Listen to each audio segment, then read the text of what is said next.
Ravi de vous retrouver en ce début d'après-midi, samedi 24 août, marqué par une journée de retour massif de vacances. Vous le savez, cette journée, elle est rouge dans le sens dit des retours sur l'ensemble du pays. Voilà la couleur du drapeau mise en place par Bison Futé dans cette journée. Dans le nord-ouest du pays pour l'instant, et comme c'est souvent le cas d'ailleurs, on va pas se mentir, c'est sur l'autoroute A10 que ça bloque le plus, avec au total 1h10 de bouchons depuis Bordeaux pour rejoindre la capitale.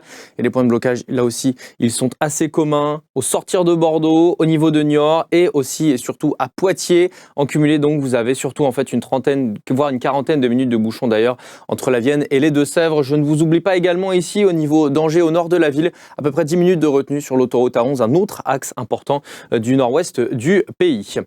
Qu'en est-il dans le sud-ouest? Eh bien, c'est assez commun là aussi. Beaucoup de monde qui cherche à rejoindre Bordeaux par le sud et par l'autoroute A63, les Landes et le Pays Basque. Une demi-heure de bouchon dans un sens et un quart d'heure dans l'autre sens. Et oui, on a également du monde qui va notamment vers le secteur d'Arcachon pour rejoindre ensuite l'A660. Et puis ici, sur l'autoroute A62, c'est moins habituel, mais un bouchon ici fait l'actualité puisqu'il y a une voiture et un véhicule est en feu depuis un certain temps maintenant. Le feu a pris dans la végétation. 20 minutes de bouchon ici même entre Toulouse et Montauban. Et là aussi un petit peu de monde après la barrière de péage de Saint-Selve, toujours sur la 62, pour rejoindre ensuite le secteur bordelais.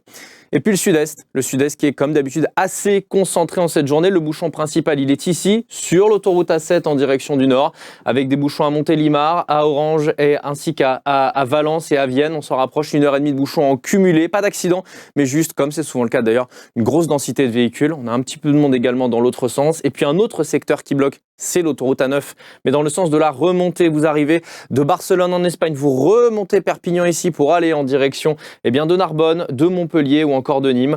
45 minutes de bouchon en cumulé, mais l'essentiel du bouchon, il est clairement au niveau de la frontière franco-espagnole dans le département des Pyrénées-Orientales. Dans l'autre sens, également une vingtaine de minutes de retenue. Je vous propose un autre point à l'heure du goûter à 16h. En attendant, bon courage sur la route. Pensez à la pause et pensez aussi pour toute la famille à bien vous hydrater.